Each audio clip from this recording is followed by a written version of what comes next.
So hey guys, in this video we would be discovering the KCET chapter wise strategy in the last 1 month. As you also know, it's almost impossible to cover all the syllabus in the last remaining days, and that is why the reason why we have made this video. In this video, we would be covering the question weightage of each chapter and how much time you would devote in each chapter so you can enhance your score in these remaining days. Okay, so let's start with our math section. See, first chapter, which these are the list of chapters, and on the right hand side of the column you can see the question weightage, which you can see here. Okay, so let's start with set and relation. Around 2 questions come from it each year, and to be honest, it's really a very easy chapter to cover and it's very small. Whereas on function, every year comes 3 questions, but I would recommend you to leave that chapter because it's really big chapter. Okay, coming on to complex number, 1 question, and it's really very big chapter, so I would not recommend doing it in the last remaining days. Quadratic equation, see, 0 or 1 questions are coming from the last 3 years, so we can neglect it.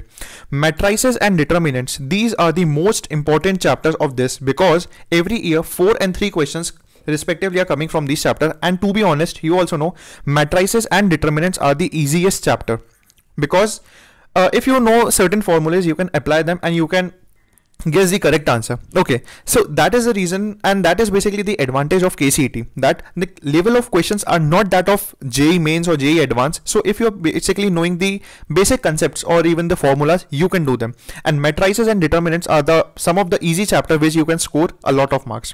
From PNC, you can expect 1 question, binomial theorem 0 or 1, sequence series you can expect 2 questions, and you should know all the formulas, the AP formula, the GP, AM, GM, and all those formulas, so you can perform the following question. Okay, now coming up to the next section, which is limits, continuity, and differentiability, which comes 1, 2, and 1 question. See, I would recommend doing this because it hardly will take 1.5 days to cover all these 3 topics.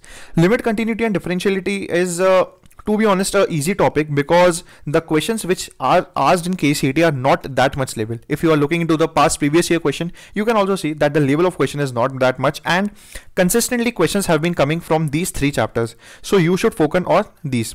Coming on differentiation, you are lucky that in KCET every year 4 questions are asked from alone differentiation, and you also know that differentiation is the easiest thing which one could know because in 11th and 12th differentiation you need in each and every question in each and every subject. Okay, so it's the easiest thing which you should know. You should know the differentiation formulas every and in KCET inverse trigonometry are also coming in part of it, like they will ask you the differentiation of tan inverse x, sec inverse x, so you should also know the differentiation formula of the inverse trigonometric function. Okay, from definite and indefinite integral, both 3 questions are coming. I know they both are very big chapters, I know, but if you are knowing the basic formulas, I am pretty sure you would be able to do that. Similarly, differential equation, highly recommended because 3 questions are coming each year from it, and I know it's a bit tough chapter for most of the students, but if you are knowing the basic questions, basic formulas, you can do that. Straight lines, 1 question, very straightforward, means if you are just knowing the formula by putting up the values, you can do that. Coming up to circles, no question have been asked. Similarly for parabola. Now coming to hyperbola and ellipse, 1 question have been asked, and they are literally direct, straightforward, and they are directly being asked from the formula base. So I would recommend doing that. Now coming to second most important subtopic, which comes vector and 3D. Every year 3 to 4 questions, means you can expect 7 or 8 questions alone from these 2 topics. Okay, so vector and 3D, I know they are very big chapters, they are literally very big chapters, but if you are knowing the basic formulas, means many a times they have been asking just a distance of a point from a plane. See, there's a direct formula from it, by calculating the distance of a point from a plane. So if you are not knowing even the basic formula, you would lose that precious 1 mark. Okay, for a precious 1 question. Okay, so I would highly recommend doing this because even if you're finding it a bit tough, I would recommend doing some questions and learning all the formulas of these 2 chapters because they can be covered in very less days. Okay, now coming to probability, many questions have been asked, and I know probability is tough for most of them. So I would recommend doing that 1 part. You remember that 1 question which comes literally every time, that probability of A union B is equal to probability of A plus probability of B minus probability of A intersection B. Many a times questions have been asked from that particular formula also. So you can learn those probability and sets 1 formula. It will help you. Statistics, a easy chapter, will grab you 1 question. Mathematical reasoning, again literally very easy. Trigonometric equation 1, trigonometric trigonometry 1 question. So if you are knowing the basic trigonometric formulas and the substitutions and conversions, you will be able to do these 2 chapters. They are literally very easy. Coming to height and distance, no questions have been asked. Pair of straight lines, you can leave that. Inverse trigonometry, you should know the inverse trigonometry formulas, and you should also knowing that addition formula. You have you must remember that sine inverse x plus sine inverse y, tan inverse x and tan inverse plus tan inverse y. Those formulas, if you can remember them, they will definitely grab you full marks for these questions. Area under curve, literally one of the most easiest chapter.